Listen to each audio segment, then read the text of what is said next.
Okay,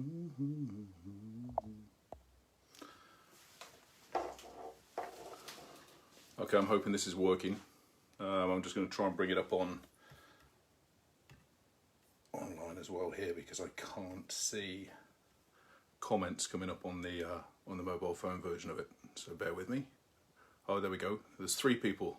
This should be fun. I'll leave it go for a little bit. 4. Oh, we're smashing it.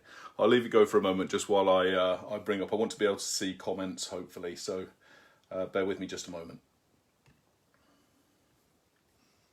Oh, there we go. Let me see. Bring them on camera. Okay. So I've got who's seeing there, who's watching there. Great.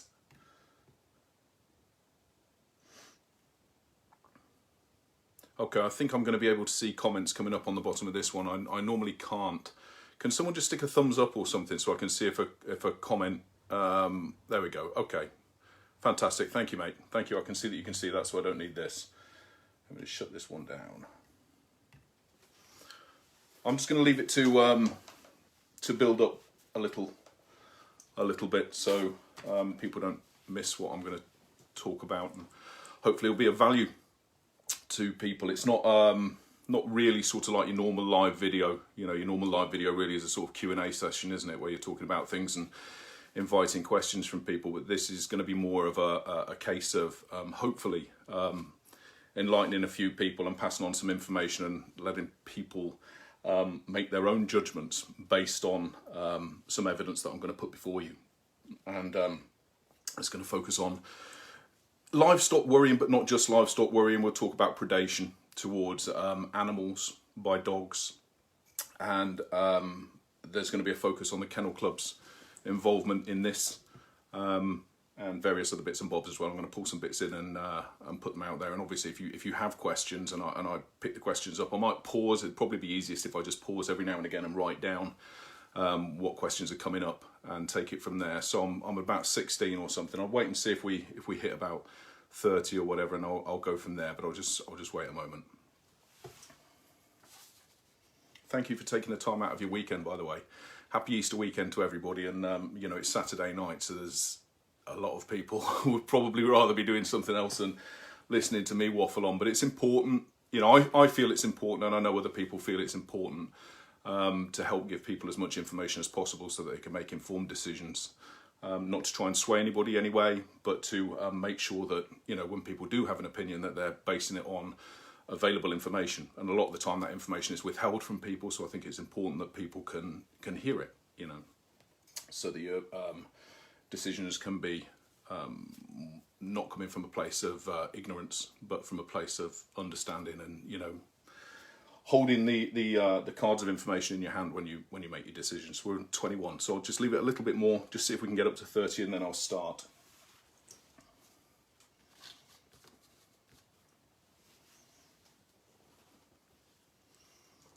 Hey, Jason. Jason, you told me you were watching about 15 times over, so either there's lots of you or there's some, there you go, doing it again. So there's obviously some sort of a glitch going on there. I've strategically placed myself in front of a load of books so that I look learned and intelligent.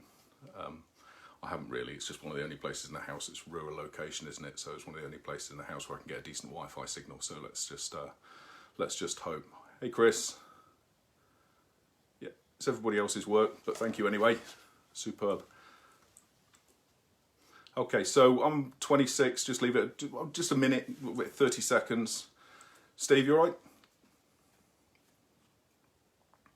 If you do have, like I say, if you do have some questions, if some questions come up, I don't want, it's not a lecture. I'm just going to pass over some information and my thoughts on things and some additions to things that have been put out. If you do have questions or thoughts that pop up, then that's absolutely fine. But, you know, I want to try and avoid slagging somebody off or just putting criticisms on or things like that. You know, so that's not really what I'm looking to do. I'm looking to try and, you know, if you've got some further information or something like that, then that would be beneficial and we can discuss it. Something like that. So try and take it forward in a you know, in a productive manner. Hi, Laura. Okay, 30 people, fantastic. Okay, so the reason that I wanted to First of all, like I said, just to come back again for anybody who's only just joined, the reason that I wanted to do this, thank you for joining me on a Saturday, Easter bank holiday in particular, beautiful weather. People would probably rather be outside, probably the coat's a bit cold, but outside than inside, but you're inside or you're outside and watching, but thank you anyway. Okay, so the reason that I wanted to do this was basically as a result of various bits of information that I've seen, that I've looked at, and that have been brought to my attention over the past few months, I suppose, largely in relation to comments made by large organisations, influential organisations, to governments who have decision-making capabilities. So it's important that if you're an organisation with evidence and with integrity, that the way that you present things is accurate and fair. Certainly when you're talking about animal welfare, because the animals themselves can't stand up and say that you're not telling the truth, or indeed that you are telling the truth. They can't confirm or deny it. So you need to be accurate for them. This is I must make this absolutely clear. So it's an animal welfare issue. Okay, it's not an animal rights issue. It's not a political issue. It's an animal welfare issue. So any decisions that you're making with regards to dogs that predate towards other animals is one of animal welfare. Okay, so when I start looking, the reason that I'm talking about predation towards other animals, and I know that with electronic training collars, a lot of people, there's a person who quite rightly said recently that the focus seems to be on using electronic training collars to stop problematic behaviours, to stop predation, things like this, and that there are other ways that they're used, which the person is absolutely right. There are other ways that they're used. They can be used to teach behaviours, they can be used to build behaviours, they can be used to reach animals that are resistant in a training and reinforcement capacity. They're resistant through alternative means, so they can be used very non-invasively, largely keying, I think Larry Corona might have said this before, but largely keying off initially, certainly, novelty and unfamiliarity in an animal that you capitalise on in order to teach and to gain trust and to build confidence. So there is that aspect to it. I fully accept and I fully recognise that electronic training collars can be used in that way, and they can be used very, very, professionally, appropriately, in order to benefit animals. But that isn't what I want to look at the moment. What I want to look at the moment, which is particularly pertinent when you look at the headlines in the UK of out of control dogs or dogs attacking other animals, that's what I want to focus on, because essentially when it comes to the inclusion of electronic training aids for controlling predation in dogs, or I'm not going to say removing predation, I'm not even going to say suppressing predation, unless you're going to talk about lifelong suppression, because it's not something, it's not like the old whack-a-mole, at the seaside fair where it pops up and you hit it again, it pops up and you hit it again. The idea is that it doesn't pop up unless it's towards specific target animals that you are happy with it doing, or target things that you're happy with it presenting itself towards. So the difference between teaching behaviours and instilling behaviours in an animal and terminating behaviours towards specific animals is that you cannot teach an animal to abstain from an act or to avoid a particular animal that it considers to be and has learned to be very enjoyable to chase, to attack, to kill, through the use of reward in your absence. Okay? You cannot teach an animal not to do something by rewarding it for doing an alternative when you are not there and when that reward opportunity is absent, where the animal has learned previously and successfully that its own behaviour can result in a beneficial, as far as it sees it, outcome towards chasing that animal. All right, so that's why we're looking at predation, is because they're simply what you get. I'll get onto it in a moment, but what you're getting is almost sort of like fanciful solutions to a very real problem. And it isn't just, as I say, it isn't just livestock. If you look at the recent newspapers and news reports, and we're talking about seals, we're talking about deer, we're talking about cows, we're talking about, birds, all manner of things. So what I want to come on to here is that I'm going to go back to the Scottish consultation. So quite a bit of this is going to focus on Scotland, but it has absolute parallels with England. But I'm going to look at the Scottish consultation. And I put a few posts on my business page, on the Take the Lead business page, probably a couple of weeks ago, and there were some screenshots taken from the Kennel Club's consultation response to Scotland on the proposal to ban electronic training collars in Scotland. And one of the key, I've got a few printed off here. People will have seen it if you've seen my page, but one of the things that says here, which really ought to ring alarm bells with people, is the question is, do you have evidence of any intentional or unintentional misuse or abuse of any type of electronic training aid in Scotland? The answer came no. Okay? It there says, if yes, the answer is no. If yes, please provide details, including which type of collar or device. This is the Kennel Club response. It is our view, supported by extensive evidence, right? That's important. Extensive evidence that the use, not misuse, not abuse, which is what the question is asking, the use of electronic training aids is tantamount to abuse.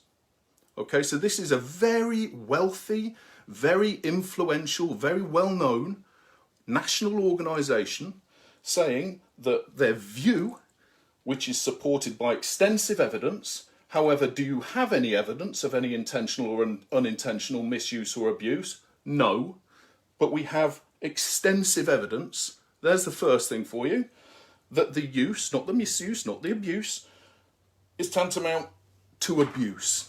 Okay? Just let that sink in. Just let that sink into your heads for a moment.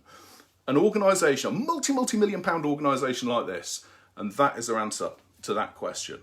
Okay? No evidence, but there's extensive evidence. Okay, let's go on and see what else they put. So we're talking about electronic collars for predation, and the Kennel Club are talking about electronic collars for predation in their response to the Scottish consultation. Now, I accept that Scottish consultation has gone towards guidance and they're looking at a review in 2025, but the Kennel Club are continuously pushing, not just there, but here and anywhere else that they can get a foothold to get a complete ban, okay, regardless of the use. Commonly, this is again printed off for you from the Kennel Club's response to Scotland. Commonly cited reasons for using a remote control electronic training aid is to prevent a dog from attacking sheep and risk being shot by a farmer as a result. Okay, so a commonly cited reason for using this aid, and the Association of Responsible Dog Owners Electronic Training Collar User Survey, which is now at around about 1,200 responses. Thank you very much to the people that have gone on to joinardo.com and filled in that survey, because there are nigh on 1,200 responses, and a very large percentage of those are in relation to controlling dogs' predatory behaviour and then off-lead recall behaviour. I think around about 73% in total incorporates those two reasons for using. So it's an important factor. And as I say, a commonly cited reason is for attacking sheep, a risk of being shot by a farmer as a result. So attacking sheep, let's just put this in, let's put this into reality. Attacking sheep. You're talking about dogs that rip the faces of a living animal, of a sentient being, if you want to use today's terminology, a sentient being, and they are sentient beings. So they'll rip the face off them, or they'll rip the throat from them, or they'll rip the rear end out of them, or they'll slice open their stomachs with their teeth so that the unborn lamb, the unborn calf, also dies a horrendous death. Okay, so this is what we're talking about. We're not talking about teaching a dog to sit. We're not talking about teaching a dog to give me eye contact. We're not talking about teaching a dog to go to its bed. We're not teaching about a dog to jump into the back of a car. This isn't what we're talking about. We're talking about animals that are going to suffer a horrendous death. Okay, or the dog being shot by a farmer. Okay, so that's the other reason you might use it, because you don't want your dog to get shot by a farmer, end up killed by a farmer.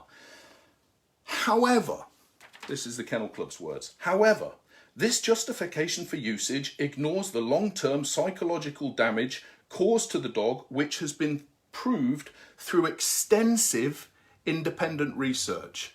So the Kennel Club are stating that extensive independent research has proved long-term psychological damage to a dog for predation, for chasing after somebody else's animals, through the professional appropriate use of an electronic training aid. That's a big statement to make. Extensive independent research proves long-term psychological damage. Just remember that, because we're going to come back to it. Let me just add something in here that's a little bit a little bit more sort of like down to earth, a little bit more how everybody would think. The dog decides that it's going to go and kill an animal. Okay, let's take Freddie Mercury the seal. You know, imagine Freddie Mercury the seal, because it's London and the blood was spilled on the Thames, and the Thames flows beneath Parliament, so that's something that's going to make London newspapers and national media, because at the end of the day, if it happens there, it's important. Just like the deer that are killed in Richmond Park, 15,000 sheep throughout the UK. Okay, yeah, we'll give it a little bit every now and again, perhaps in some, you know, 2-bit mag or some, you know, agricultural magazine, but as soon as it happens in London, Jesus, it's all over the place. A seal is attacked or a deer is attacked, and it's absolutely everywhere. They're all sentient beings. They're all animals with a right to be protected from pain and suffering. So let's not forget that. What I want to say is that the psychological damage, do you know what I mean? There's no sort of like, that's it. That's as open as that is. It doesn't go into any more detail than that. Psychological effect, the long-term psychological effect. The long-term psychological effect is that you run to that animal and it's bloody uncomfortable. You run to that animal and it's bloody startling. You actually become afraid of running, attacking that animal. Afraid of ripping the baby from it. Afraid of taking its throat out. Afraid from leaving it walking around a field with half a face for its farmer to find in the morning. Or its, you know, animal carer. You know, if you're talking about deers, or, you know, marine biologists, conservationists, if you're talking about seals, it's afraid of doing that. That's the long-term psychological effect. Do you know what? Good. Good.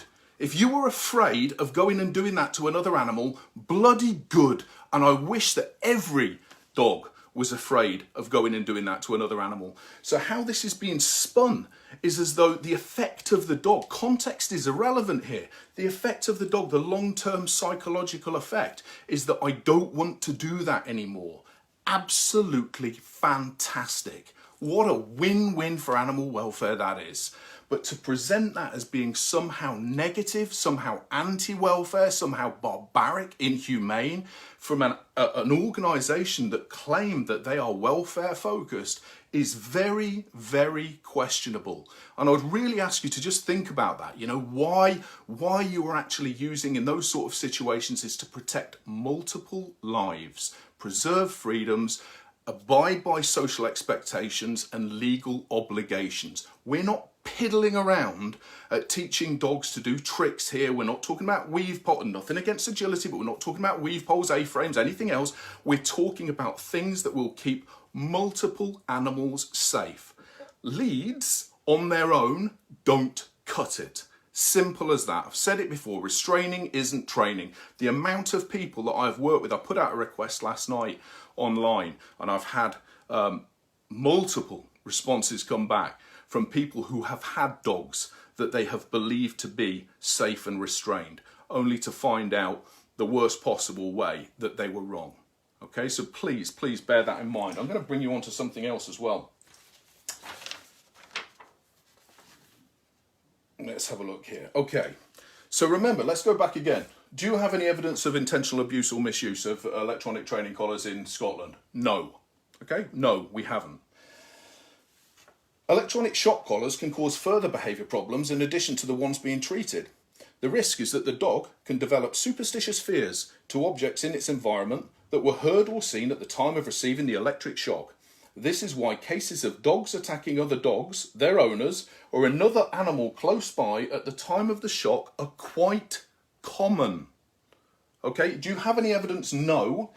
However, cases of dogs attacking other dogs, their owners, or another animal close by at the time of the shock are quite common. Where? Where is you? It's either quite common or you have no evidence. You cannot. Again, we're not talking about Joe Public. You know, it's not me writing in and saying this. This is a massive body, a massive organisation that people are entrusting to make the right decisions for the right reason. Quite common. Dogs attacking their other dogs, their owner, or another animal close by. I have never seen a dog that basically is approaching an animal that you want that dog to associate a negative association with approaching, okay, to stop going towards it, to never want to go towards it, to suddenly think, bugger me, it was that magpie flying overhead at the time. Never, ever. And I've read before that there have been things put forward where this has gone even further, where it's saying that dogs can develop superstitious associations towards birdsong, wind, or clumps of grass. Have you ever seen a dog afraid of birdsong? You know, have you ever seen a dog afraid of wind as a result of intentional, you know, avoidance training, aversive conditioning using electronic training collar? It has never been recorded anywhere, scientifically or otherwise. So these sort of statements that are being put in and just passed on as being evidence, people really, I just saw a laughy face go up. It's I don't know who put it, but it's laughable, but it isn't funny. Do you know what I mean? Can I just ask as well, nothing to do with me whatsoever, but please would you, if you know people who you know, believe this, or if you know of farmers, or if you are a farmer, you've got farming friends or anything like that, not just farmers, anybody involved in conservation, involved in the protection of other animals, any responsible caring person, any person that's driven by animal welfare, please, at the end of this, when I post this on, will you please share it with them? Because I don't care, if somebody wants to slate me for it, they can slate me for it, but I'm citing nothing here other than what has been written and information to support what I am saying. Okay. In order to support their submission, the Kennel Club basically refer to a survey where 73% of the public, I'm assuming in Scotland, disapprove of the use of electronic collars. 79% of the public agree that, of the public, right? 79% of the public. That's a large percentage, isn't it? Of the public agree that positive reinforcement training methods can address behavioural issues in dogs without the need for negative training methods. I'd agree with a lot of that. You know, there are a lot of situations where you can address with positive reinforcement. Negative training methods were sort of drifting out of scientific accuracy there into a sort of like broad, you know, what's a negative training method? It's very, very broad. 74% of the public would support the government in introducing a ban on shock collars. Not the case as far as the consultation came back. Now, let me tell you that those figures were taken from an independent survey conducted by the Kennel Club, by an organisation that has for decades campaigned to ban electronic training collars. Okay, that's the independent survey. That isn't an independent survey, clearly. Okay, now the other thing, so this is the Kennel Club in Scotland. Okay, I can't dig, I've got somewhere in a file, I have the Kennel Club submission to England for the 2018 DEFRA consultation into electronic training collars as well, but I haven't been able to find it and pull it up for the moment. But when I do, you know, I'll stick it on as well as an addition to this, if you like. Now, the reason that this is important is because you have an organisation like this that are basically condemning this tool in any circumstance, irrespective of context, irrespective of benefit to not just the dog itself, but to other animals that it might come into contact with, irrespective of whether or not the owner is capable of, you know, physically capable of holding a dog, holding a very, very motivated dog on a lead when suddenly surprised by an animal that could cost either one their lives. And this is something that really needs to be taken into consideration here, because it's almost discriminatory, because it assumes that everybody is physically capable, everybody has the health, everybody has the age on their side, everybody has the mobility, the dexterity, nobody's arthritic. I've very recently worked with somebody, actually a farmer of 45 years with very arthritic hands who's been dragged onto their face, you know, and their arms by the dog when the dog decided that it was going to go after an animal. And if you're going to remove a tool, or if you're going to look to support to remove a tool for a given purpose, then you need to have something in place. You need to have something in place that is acceptable and accessible, and that is realistic and beneficial for those owners that you are removing or proposing to remove that tool from. And this isn't forthcoming. There is no alternative being given other than this fanciful panacea of dogs on leads and high value rewards. Train your dog with a high value reward. That's the highest value reward, but I'm not going to go down there. But this is what we're saying, okay? So you keep your dog on a lead and you use a high value reward. Okay, now the other thing that I want to come on to here, and this is the thing that really sort of like spurned it, and this is the one that I want, if there are any farmers in particular watching, or people related to the farming industry. So last week, where are we now? Yeah, it was last week, last Wednesday, I believe. NFU, National Farmers Union of Scotland, did, if you like, a webinar, a podcast, and it concerned livestock worrying by dogs, and invited to speak on that was a chap called Stephen Jenkins, who is, Stephen Jenkins, countryside advisor from the Kennel Club. And when it came on to, I didn't actually watch it, but I got it sent to me and I watched the relevant parts afterwards. The reason that I didn't watch it is because my blood pressure can't take it, to be completely honest with you, and I knew what I was liable to be seeing, but then I thought, you know, watch it after the event so you're not quite, you know, you're in a bit calmer state of mind and you can look at it more objectively, if you like. Okay, so this is a slide that came up during that presentation. This is a slide that was put forward by Stephen Jenkins on behalf of the Kennel Club. And again, I'd ask you to just remember the things that I've put forward a moment ago with regards to the evidence that the Kennel Club hold and the Kennel Club's seeming willingness to add, if you like, alleged evidence and common occurrence without the supporting documentation for it. Okay. Sheep-proofing, alleged sheep-proofing of dogs, okay? First point, shock collar vendors claim it's a solution to sheep worrying. Shock collar vendors and science and thousands of hundreds of thousands of empirical examples, by which I mean just everyday people going out working with people with electronic collars to teach their dogs to avoid chasing or attacking or killing sheep in this instance, but it could be any particular vulnerable animal. Okay, it isn't shock collar vendors that are saying this. Science. Okay, so if we look, there are, I don't want to run through a list of scientific studies. They're on the joinado.com website, and if you look on there and you look on evidence, or if you go onto a tab that also says Lincoln Research, you will see the science that supports the inclusion of electronic training collars for successfully and harmlessly resolving predation in dogs towards a particular animal, a given animal, long term. Okay, so this is what I'm saying. The reason I'm saying this, you must know this. This isn't shock collar vendors. That would probably be me. About that, because, you know, if there's somebody that's working with a trainer, and I know the trainer to be competent, compassionate, you know, professional, that their use is going to be necessary, proportionate, and justified, then I will, you know, guide somebody onto the right collar for that.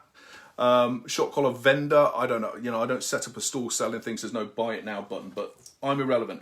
That isn't what we're talking about. Right, so we claim that it's a solution. People claim that it's a solution. No, it is a solution. Is it the solution? Is it the only solution for every dog in every situation? No, it's not. There are other things that are equally as beneficial for certain people with certain dogs. But for other people with other dogs in other contexts, it is the solution. It is the only solution, unless you want it shot, or unless you want it responsible for the act, or unless you want a trip to your vet to have the dog destroyed, or you give it up to a rehoming centre. Okay, so we're talking about the fact that it isn't the only, but it certainly is a very, very significant solution to livestock worrying, and it's been proven scientifically again and again. Okay, here's the next one. This is the one for the farmers. Dangerous, put your dog in with a tup advice also persists. For anybody who doesn't know what that means, it means that if you've got a young dog that you think that dog's a bit keen towards the sheep, you know, or you've got your juvenile and you think he's probably going to go for it, or she's probably going to go for it, or she has gone for it, that a farmer would take that dog and put that dog in with a tough ram that would basically stand its ground and reverse the situation to the ram's advantage. Okay, or it could be a ewe, you know, or a couple of ewes that are there and going to say, I'm going to stand my ground, and that basically the dog thinks, shit, all right, and get me out, and the dog develops an association that these things are worse than the benefits in chasing them. Now, I cannot count the amount of people who I know, who I've worked with, who have either experienced that themselves, or have been advised it, or have had other people that they know experience that. And now, in terms of success, the success rate is, I know that it's nowhere near as successful as electronic training collars, because of the immediacy in terms of timing, duration, intensity, you know, that everything that electronic training collar can provide, whereas you cannot accommodate those. You can't control those when you're putting a dog in with another animal, because the actions are those of the animal, not yourself. However, are there circumstances when that has proved successful? Absolutely. Absolutely, there are circumstances, and any farmer that's done that and had that prove successful, or any owner that's had that prove successful, will attest to the fact that there are times when that is a very successful means of doing it, because essentially you're saying over to nature, go and learn yourself, my friend, because that animal there is going to put you in your place. The risks of it are that there's greater risk for injury. Okay, there's greater risk for injury for either one of the animals. It could be the situation where the dog turns around and attacks the livestock regardless. It could be that the livestock butts the dog all over the place.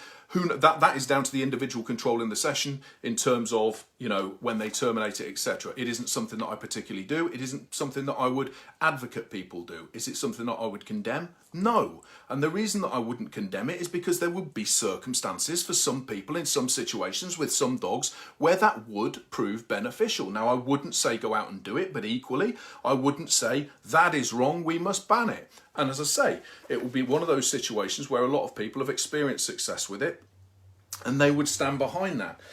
No method is 100%, right? That's a good point. Fair play, Kennel Club, that's a decent point. No method is 100%. There's always going to be something with any method. However, when you look at it, that if no method is 100%, then the more methods that we have available, the greater our probability of hitting that 100% bracket, right? Or getting up towards 100%. So we don't want to be pulling things away when they're scientifically and, you know, empirically real life proven to achieve success. We don't want to be pulling those. If no method is 100%, then stop telling people to keep a dog on a lead, and that will do absolutely everything. Keep a dog on a lead when you're in direct proximity of livestock. But if no method is 100%, you're accepting it yourself. So we need to say we need more. Do you see what I mean? We're taking it away. It's bizarre. It's absolutely bizarre. And it's political. Okay, here's the thing for the farmers. So no method is 100%. Putting a dog in with a sheep or using an electronic training collar can increase aggression to sheep. Right? Bear that in mind. So you've got a predator and you've got a prey. But if the predator approaches the prey and thinks, whew, or the prey approaches the predator and the predator thinks, whew, that is going to increase my aggression towards you. Now, I don't know of a single solitary piece of evidence, scientific or otherwise, that shows that a dog that has been taught to avoid an animal with an electronic training collar or through direct confrontation with that animal where the dog lost, that the dog will be more aggressive towards that animal. It is absolute nonsense. I'm going to take the words of Stephen Jenkins from this video here, but actually it can increase aggression. You know, we think the dog will be scared because, well, whether it's because it's getting a shock from around its neck or it's being injured by a tup or whatever, but actually that can just end up making the dog more aggressive towards sheep. Evidence. Again, evidence. If you're going to make statements like that, evidence them.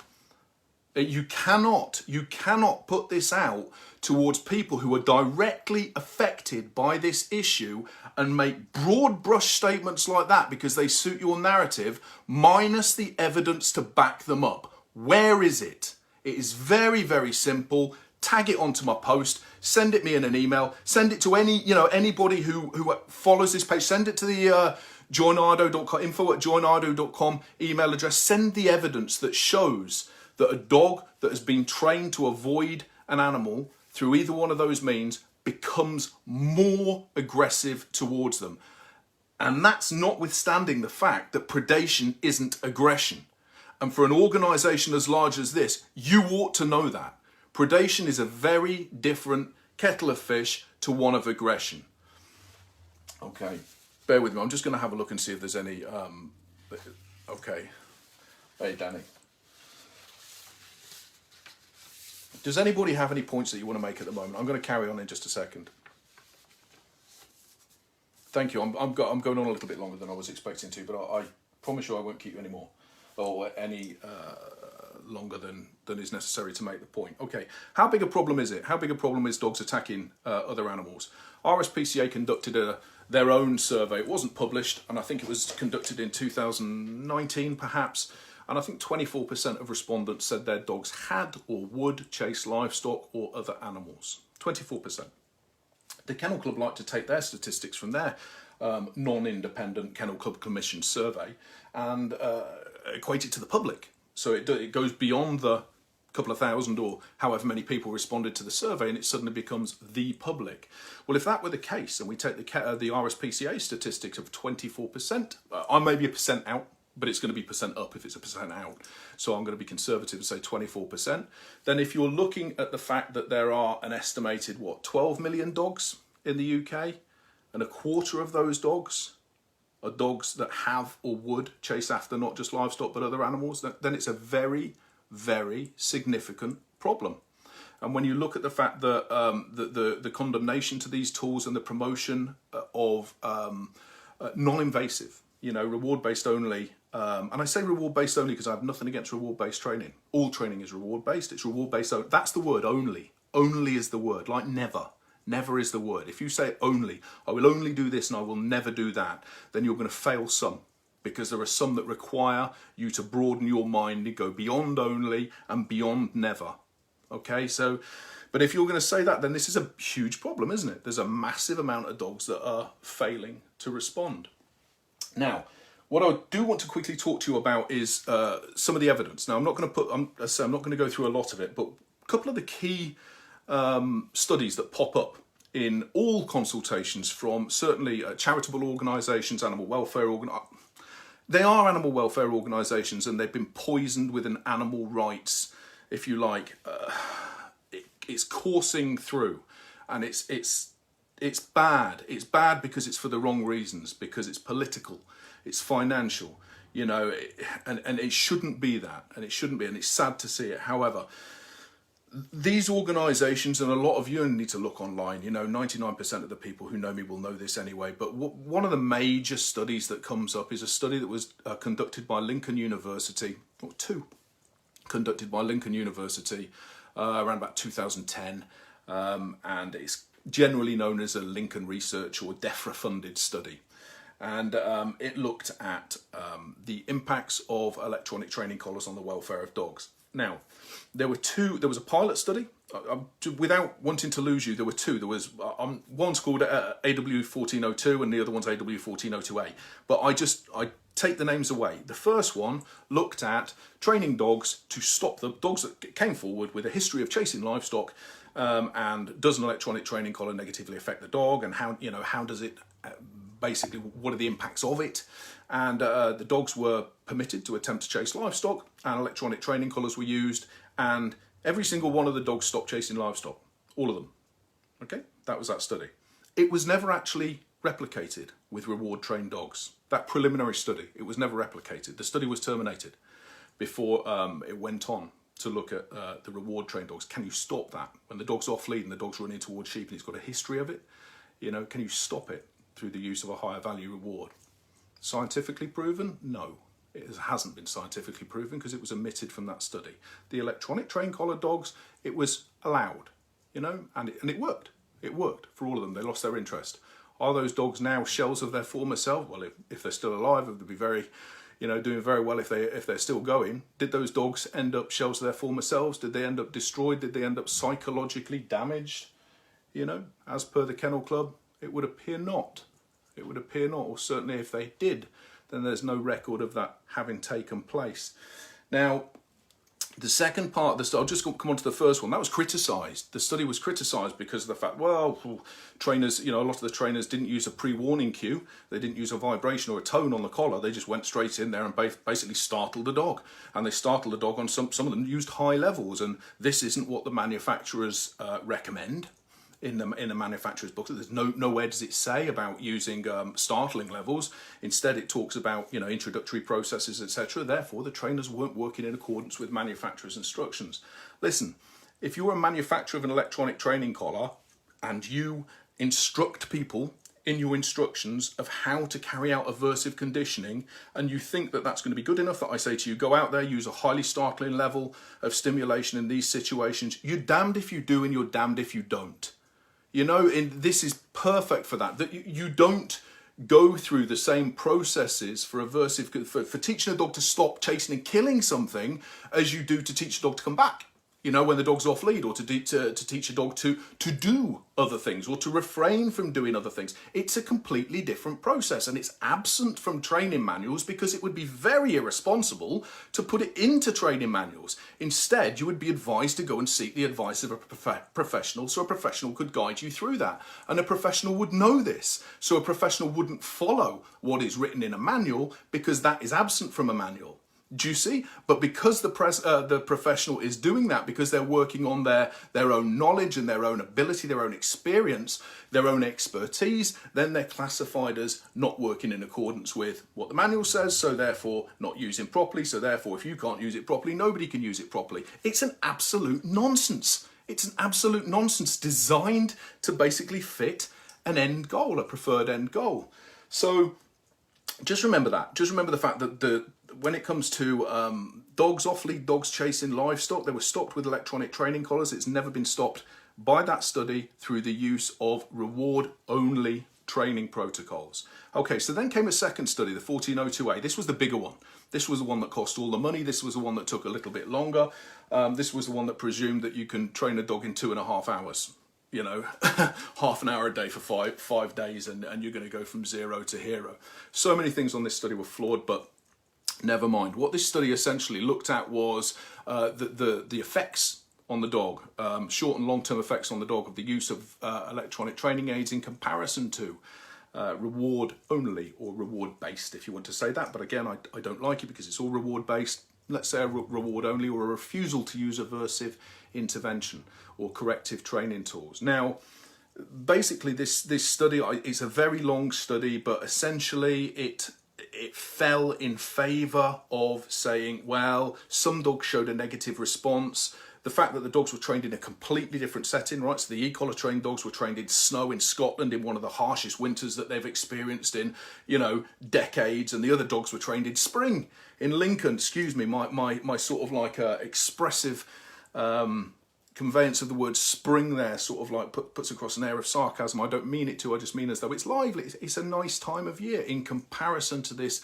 bleak midwinter that the electronic training collar dogs experience. So you automatically have this difference, you know, in terms of the context. Then the dogs were trained, okay, and they were trained on various behaviours, and it was video recorded, and the video was basically observed by researchers who basically looked at it and looked at the body language of the dog, the behaviour of dogs from ethograms, etc., and to determine the dog's emotional state, the dog's state of welfare.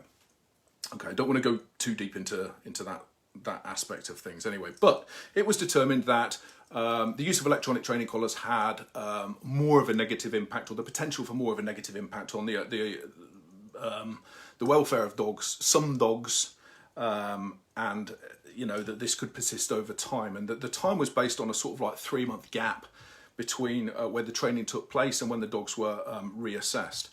Now, if you're trying to conduct a study, right? So you want to control things. You want to make sure that there aren't other variables. That this is basic. I'm looking at this very basic because it's, you can go really into it, and it's done to death. But if you take a dog and you train a dog, and then the dog goes back to its owner for 3 months, and then you take the dog back and you put it into a setting, you have a look and you assess the dog's behaviour, and you say that's because of what happened 3 months earlier. Yet the 3 months that intervened between that earlier session and where you are now is discounted. Anything could happen. Anything could have happened in those 3 months that could account for either one of the dogs. It doesn't matter which way the study fell. Either one of the groups of dogs, the 3 groups of dogs, could have had or been impacted by events, occurrences that took place in that intervening 3 months. Now look, what that study basically found, as I say, it fell on the side of, oh yeah, for some dogs, you know, there is a potential for a negative impact on welfare. At the time, DEFRA, the Department for the Environment, Food and Rural Affairs in England, considered this to be insufficient evidence. Okay, it wasn't enough. Their own study, they spent a lot of money on it, best part £500,000, and came back, and it wasn't enough to justify, to support a ban on electronic training aids. So that's what we know there. Roll on to 2020, when out comes a paper by a student, the same university, Lincoln University, Lucy China, and a couple of other researchers on there, Daniel Mills and Jonathan Cooper, who were also involved in the initial 2 DEFRA studies. Now, what happened here was that the videos from the original DEFRA studies were reviewed, were looked again by the researchers and reanalyzed to determine efficacy, to determine which of the 2 processes was better, which of the 2 processes get the best results. Was it the dogs that were trained with the inclusion of electronic training collars, or was it the dogs that were trained with reward only? And it fell on the side of dogs that are trained with reward only are better. This is the thing. What the study said was that almost overall, okay, not just for the target behaviours being taught, which was sit and recall, over 70% of the time the dogs were a metre away, on a lead as well, I believe on a lead. You recall a dog from a metre away, that's heel work. You know, that's not recall, that's lead walking. But regardless, this study then comes out, digs out the old stuff and sort of, we need to get something together. There we go. This is Lucy China's master's piece. Let's put it forward. Got published, got peer reviewed, got published, and basically said that reward piece in the New Scientist magazine came in where Jonathan Cooper, who was involved in the study, said, you know, electronic collar trained dogs were good, but the reward trained dogs were better. Okay, better at, as you go down, one of the most commonly cited reasons, dogs chasing livestock, right? And so what you've basically got now is this claim that reward trained dogs only are better, are more reliable, even in situations such as chasing livestock. Okay, they're going to perform better than the dogs that have been trained with an electronic training collar. Now go back to the beginning when I said about the first study, where only the dogs with electronic training collars were permitted off lead to chase livestock and receive the stimulation of the collar to form the association not to chase those livestock anymore. And there's a video recording on my channel of a presentation that I gave to veterinary students where Dr. Jonathan Cooper was present, who basically said we couldn't let the dogs off the lead to chase livestock unless they were wearing it. Didn't want to say unless they were wearing an electronic collar, so unless they thought they were going to receive an electronic stimulation. Now that alone asks massive questions. If the exclusion of electronic training collars was better, if the exclusion of electronic training collars was more effective to stop dogs from attacking somebody else, attacking, killing, disemboweling, devouring somebody else's animals, then why did the dogs have to be on an electronic training collar to be tested and permitted off lead whilst chasing them? Why? Where is the evidence that an off lead dog trained with, that has a history of chasing and attacking these animals, that has a history of it, a rehearsal, okay, so it's reinforcement, where is the evidence that this dog, having been trained without any corrective input whatsoever, any corrective element whatsoever, but solely through the use of the addition of rewards, is more reliable than the dog that has been trained to avoid that animal when the owner is absent? And the reason that I'm going to say the owner is absent is because of this, is because National Police Chief Council produced a report a few years ago where 5 forces came together, police forces came together, and they shared their livestock worrying statistics by dogs. Now, in the vast majority of cases, so well over 75 in some force areas, 89 I believe in North Wales, vast majority of cases there was no owner present when the dog chased, worried, attacked or killed those livestock.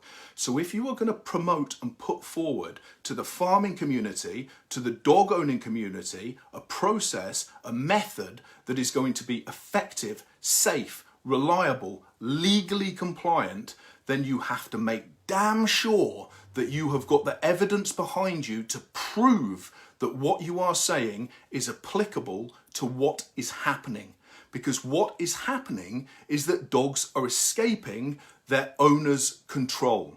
Now that could be for a number of reasons. It could be that they've escaped a garden. It could be that they've escaped to home. It could be that they've run off and failed to come back when the owner thought the area was safe. It could be that they've slipped a restraint. It could be that they've pulled an owner over. It could be that they've escaped from a vehicle. It could be that they've failed to recall. In any situation, that the training isn't good enough, that the animal has failed, but in any situation, it's escaped its owner's control. Now, what you will find, have a look. The Kennel Club are one for this. There are other organisations that are doing the same thing. That finding is being put forward that that number of dogs, that percentage of dogs, escaped from their gardens or homes or were stray. Okay, that's what you're getting. You're not getting that they've escaped, and anybody can have data protection issues, but the amount of jobs that I have, and this is one of the reasons why I put out a request last night on Facebook as well, the amount of jobs I have where the owner has gone through a comprehensive training program, through the use of positive reinforcement for recall and for controlling their dogs around certain situations, and it has fallen flat on its face when the dog has met reality. And it's easy to point a finger afterwards. It's easy to blame people afterwards. It's easy to punish people afterwards, but it won't stop it happening. And the reason that it is happening is because the training is ineffective. The dog decides that it wants to do it, and the dog can do it, and the owner is powerless when it does. Now, you can say add power, and I agree. This is important as well. I agree, if you are in the presence of livestock, known presence of livestock, or a vulnerable animal, or it's an enclosed agricultural area, and you know you're passing through, trained or not, whatever, what harm does it do to say stick a lead on you? Fine. When I come out the other side, the lead's off.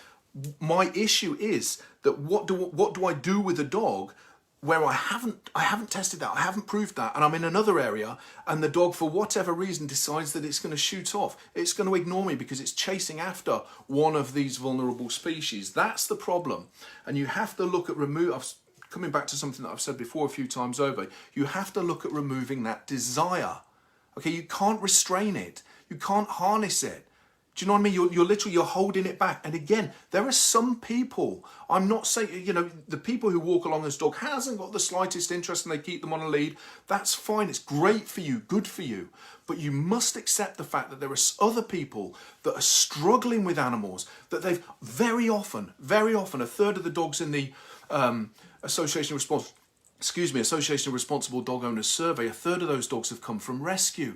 These are responsible people. They're loving people, compassionate people, wanting to give a dog another chance. But the dog has come with a pre-existing issue that has failed to be addressed. And that shouldn't be happening. If it is so straightforward that the reward-only training is the most effective way, then any behavioural centre or rehoming centre is capable of doing that. Anybody can call a dog and reward a dog when it responds. But the fact of the matter is that, as anybody with an ounce of sense knows, as proven by Freddie Mercury the seal, as proven by the deer in Richmond Park and the multiple other attacks that have happened, as proven by the 15,000, probably conservative estimate dogs that have attacked livestock or livestock attacks throughout the UK, it isn't working. It isn't enough. So yes, go down the route, yes, restraints. But for goodness sake, let's come back again. Nothing is 100%. Then why are we looking to remove things? Why are we looking to remove things that are proven, repeatedly proven to be effective? And you know it. That's what's sickening. You know it. You get into bed at night and you know it. You look yourself in the mirror and you know it.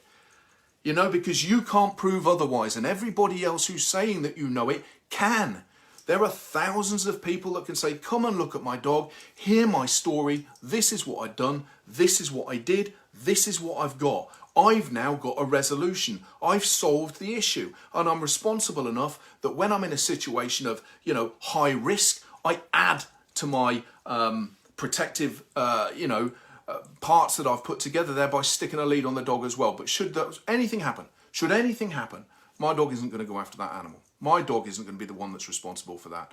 And when you've got a nation that's calling to kill a dog that once it has shown a capacity to be able to attack another animal through ridiculous fear of the fact it might be a child, You know, if it's done that, then it might be a child. You haven't got the first clue of what you're talking about, the first idea of what you're talking about. And you certainly shouldn't be in a position to be speaking to the population of nigh on 12 million dog owners with that sort of scientifically unproven, nonsensical, childish statement. Very quickly, I was asked to talk about the a petition to keep a dog on a lead. You know, that dogs should be on a lead in public spaces, I believe the petition says, and what are my personal thoughts on it. I'm just same as anybody else, my personal thoughts on it. Why are we bowing to the lowest common denominator? Why are we basically saying, you know, that's the slowest person in the race, that's the least likely person to achieve the result, let's go down to their criteria and insist that everybody else abide by that? If you have got a dog, essentially you're basically giving people a carte blanche. Don't train, don't do anything, stick a lead on it, stick a lead, see what happens. You know, not to mention the fact that according to the 2018 PDSA Paw Report, 89% of vets said that it would negatively impact on the welfare of dogs if they were to be kept on leads in public spaces, including parks and beaches. Now, you cannot say this is the answer, dogs should all... It's so draconian. Going down the route of, you know, a few people have made mistakes, or, you know, incidents are happening and we refuse to accept that they're happening and that they can be addressed because we don't like the resolution. It doesn't fit with our political narrative. It doesn't fit with the battle that we've been fighting for the last 20 years. You know, therefore we must make everybody suffer. Let's punish everybody. Let's punish every dog because a few people basically have failed. It is wrong.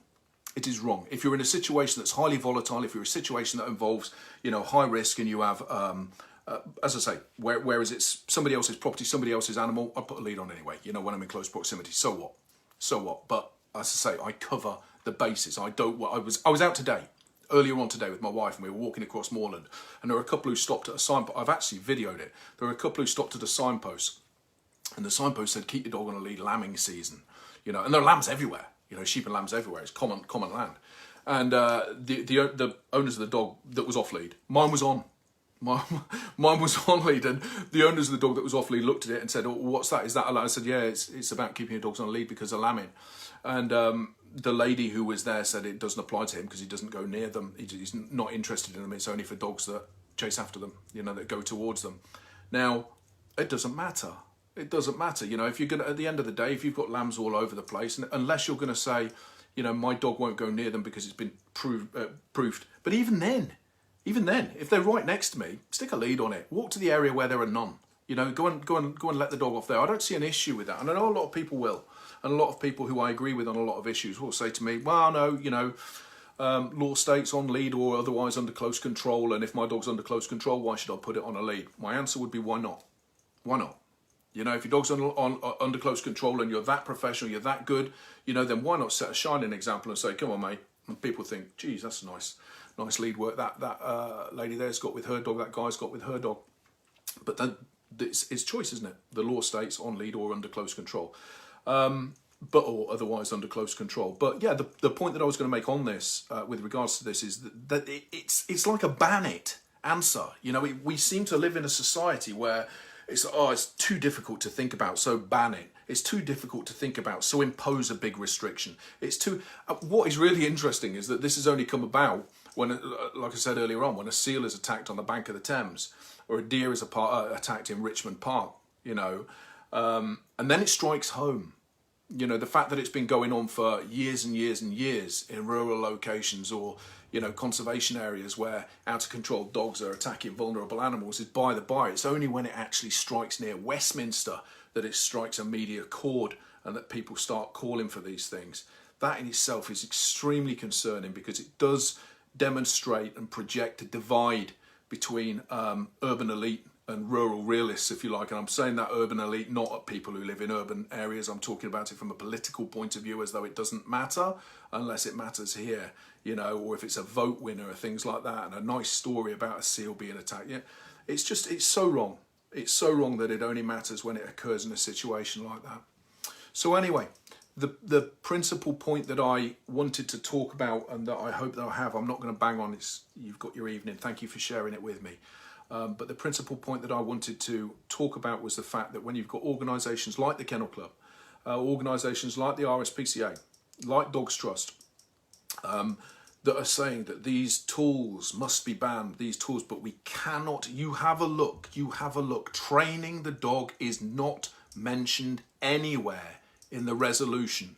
Effective training of avoidance is not mentioned anywhere. It's the elephant in the room, and that is problematic when you're talking about organisations that are coming together to form a group, the Animal Behaviour Training Council, that wants to dictate how people should train dogs, yet they condemning an approach without offering an alternative resolution. Anybody can say train with reward. Show me the dog that has been trained to avoid and to abstain from carrying out a well-rehearsed attack on another animal in your absence because you've trained it without any form of correction. Show it, then I'll believe it. And so will everybody else. Let's see them. Let's see the dogs.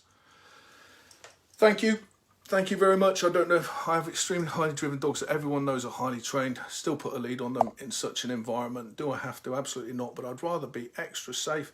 Dogs will be dogs at the end of the day. Danny, that's it, isn't it? You know, that's it. I want to project responsibility. I'd rather have my dog on a lead than somebody say, bloody hell, that's a nicely trained dog, mate. You know, mine's going nuts at it, barking around at it like Boris is towards the geese in a London park on a jog. You know, how did you do that? Now we can engage. Now I can educate you. Now we can start to make progress. You know, but yeah, I hope it's been beneficial to people. I apologise if anybody's made comments that I haven't looked at. Like I said, I didn't really want to do a sort of like tit for tat, have a go at this. I just wanted to put it across, and I hope it's come across in a way that has helped people understand a little bit more. Go to the, you know, if you want to see the evidence, certainly in terms of the 3 commonly cited, or 2 very commonly cited, and the 3rd cited study out of Lincoln University that have been used in relation to condemning electronic training collars. Go on to the joinardo.com website, click the tab that says Lincoln Research and have a look. The Sargison and McLean paper has been accepted for publication in the same journal that published the 2020 Lucy China et al. Paper. Okay, so you can have a look at that. That's well-read academics picking floor, despite the fact that it was peer-reviewed, and picking floor well enough for that one to be accepted for publication as well. You'll also see Professor of Psychology Douglas Elif, or Elifi, excuse me if I pronounce his name wrong, with an unfunded commentary on the same paper, basically saying that it cannot be used to justify a ban on electronic training aids. And that paper was based entirely on DEFRA's £500,000 funded research that has been extensively cited around the world in the bid to ban electronic training collars. Just have a read through those papers. Take your time and have a look. These are people that are very, very well qualified. I think Professor Douglas Elif was a former associate editor for a flagship journal of experimental behaviour. You know, I think the guy's published some 79 papers. You know, these aren't small fry. This is a world-renowned expert that is basically saying this isn't fit for purpose.